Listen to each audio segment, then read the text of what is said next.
So a number of things go into the decision to re-energize. First and foremost, we need to make sure that the conditions are safe and that the winds have stopped.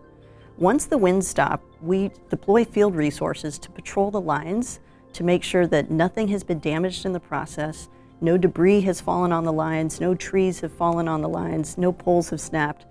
We go to great due diligence to make sure that the line is safe before we will re-energize. What this means is your power might not come right back on once the winds stop. We need to make sure that we have patrolled the lines and that the conditions are safe before we will turn the power back on. So first thing, as a customer, I recommend you check to see if you're in a high fire area.